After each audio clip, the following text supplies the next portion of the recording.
NBFC full form. NBFC का पूर्ण रूप क्या है? एनबीएफसी का पूर्ण रूप गैर बैंकिंग वित्तीय कंपनियां हैं। यह उन परिसंपत्ति संस्थानों से संबंधित है जो बैंकिंग लाइसेंस की आवश्यकता के बिना या बैंक की कानूनी परिभाषा को पूरा किए बिना वित्तीय सेवाएं प्रदान करते हैं।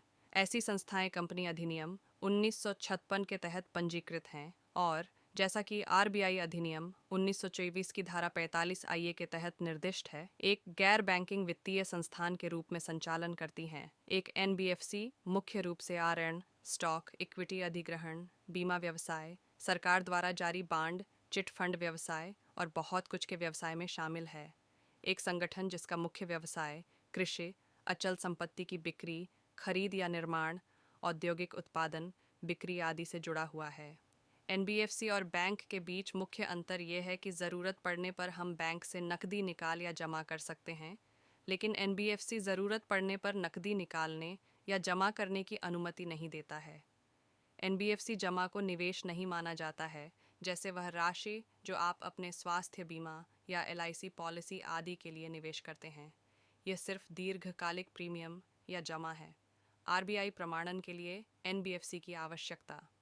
कंपनी अधिनियम 1956 के तहत पंजीकृत एक निगम और एक गैर बैंकिंग संगठन व्यवसाय शुरू करने के इच्छुक, जैसा कि आरबीआई अधिनियम 1934 की धारा 45 आईए में निर्दिष्ट है, को लागू शर्तों से निपटने की आवश्यकता है।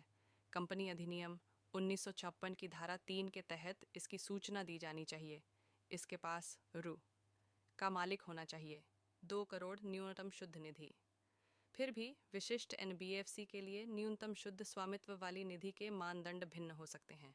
एनबीएफसी के कुछ उदाहरण: राष्ट्रीय आवास बैंक एनएचबी द्वारा विनियमित आवास वित्त फर्म, चिट फंड फर्म, जैसा कि चिट फंड अधिनियम 1982 की धारा बी की धारा 2 में वर्णित है और राज्य सरकार द्वारा नियंत्रित है।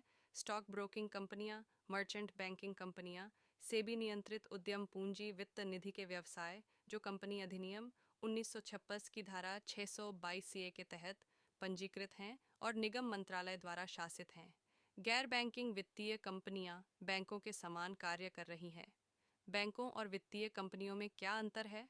गैर बैंकिंग वित्तीय कंपनियां बैंकों की तरह कार्य करती है, तथापि इसमें निम्नलिखित अंतर है। आय: गैर बैंकिंग वित्तीय कंपनी मांग पर देय जमा राशियां स्वीकार नहीं कर सकती है।